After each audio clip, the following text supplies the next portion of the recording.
प्यार से बोलिए धन्य निरंकार जी। एक भगत का जीवन कैसा होता है, एक संत का जीवन कैसा होता है, एग्जाम्पल के तौर पे आप सभी के चरणों में साझा करेंगे कि एक समुद्र के किनारे एक बच्चा बैठा हुआ था, खेल रहा था।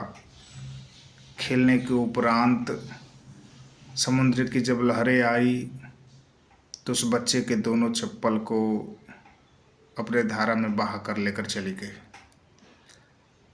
तो बच्चा मायूस होकर उस रेत पर लिख दिया कि समुद्र चोर है, क्योंकि हमारा चप्पल अपने लहरों में चुरा कर लेकर गया, छीन कर लेकर चला गया। दूसरे छोर पर कुछ मछुआरे मछली पकड़ रहे थे और मछुआरों ने काफ़ी मछलियाँ पकड़ ली थीं। तो उन्होंने कहा, उस समुद्र के रेत पर फिर उन्होंने लिखा कि समुद्र पालनहार है, क्योंकि मेरा परिवार का लालन और पालन करता है। फिर कुछ समय के बाद एक बच्चा अपनी माँ के साथ उसी समुद्र के तट पर टहलते हुए आया। कुछ मिनटों के लिए बच्चों का हाथ माँ से छूट गया और छूटने के बाद वो समुद्र की लहर फिर उसी तरह आई और उस बच्चे को भी बहा कर लेकर चली गई। लेकर जाने के बाद उसकी माँ ने बिलखते हुए रोते हुए उस रेत पर लिख दिया कि समुद्र हत्यारा है, क्योंकि मेरे बच्चों का प्राण ले लिया, मेरे बच्चा का जान ले लिया। उसको ज़रा से भी मोह नहीं आया। फिर थोड़ी सी देर बाद एक बुजुर्ग आदमी उसी तरह टहलते हुए आ रहा था और उसके लाठी से एक सीप टकराई और वो सीप को उठाकर जब देखा तो देखा उस सीप में मोती है। तो उस बुजुर्ग व्यक्ति ने उस रेत पर लिख दिया कि समुद्र जो है दाता है, क्योंकि सबको ये देता है। तो कहने का तात्पर्य रहा कि समुद्र की फिर एक लहर जब आई तो सारे जो लिखावट थे रेत पे सारे को मिटाकर चली गई।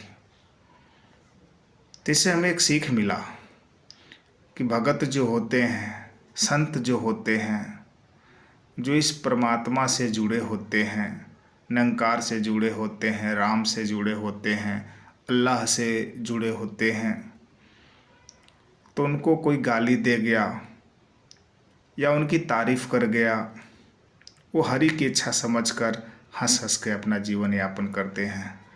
क्योंकि समुद्र को कोई फ़र्क नहीं पड़ा कि कौन हत्यारा कहा, कौन चोर कहा, कौन पालनहार कहा, कौन दाता कहा। इससे ज़रा सा भी उसके ऊपर फ़र्क नहीं पड़ा। वैसा भी हमारा जीवन होना चाहिए। हमारा जीवन सादगी वाला होना चाहिए, व्यवहार वाला होना चाहिए, प्रेम वाला होना चाहिए, नम्रता होना चाहिए। क्योंकि अभी हमने कल दशहरे के दिन रावण के पुतलों को जलाया। राम ने रावण का वध किया। पुतला जब जलाया गया तो रावण अहंकार का प्रतीक होता है। जिसके अंदर अहंकार है वो रावण होता है। और अहंकारी व्यक्ति के अंदर काम, क्रोध, मद, लोभ, अहंकार होता है। ये जो गुण जो होते हैं ये रावण के अंदर होते हैं। क्योंकि ये जिनके पास गुण होते हैं उनको भक्ति सुहाती नहीं, अच्छे कार्य सुहाते नहीं, कोई भी अच्छा अनुष्ठान कर लिया जाए, ये जिनको 5 गुण होते हैं उनको पसंद नहीं आता। और राम का जो प्रतीक है, जिसके अंदर दया होनी चाहिए, प्रेम होना चाहिए, करुणा होनी चाहिए, नम्रता, सहनशीलता, ये जो गुण होता है भगत के अंदर होता है, संत के अंदर होता है, सज्जन के अंदर होता है। और इनके जीवन में जो ये गुण होते हैं वो जहाँ भी जाते हैं प्यार ही फैलाते हैं व्यवहार के आचरण से। समाज को एक मार्गदर्शन बनकर स्वयं चलते हैं, हर अच्छे अनुष्ठान में हाथ बटाते हैं। समाज की भलाई कार्य करने के लिए ऐसे व्यक्ति हमेशा अग्रसर होते हैं। इसीलिए हमारे अंदर ऐसे गुण होना चाहिए कि हमारा व्यवहार से, हमारे आचरण से लोगों की एक नई दिशा में प्रेरणा मिले और मेरा समाज बदलाव की ओर चले। क्योंकि हर जगह नफ़रत की आग फैली हुई है। हम ज्ञान से, व्यवहार से प्यार की फुहार उड़ाएं, क्योंकि नफ़रत की आग और मिट जाए। और दास कुछ नहीं कहेगा, इन्हीं से कहेगा, प्यार से कही ना।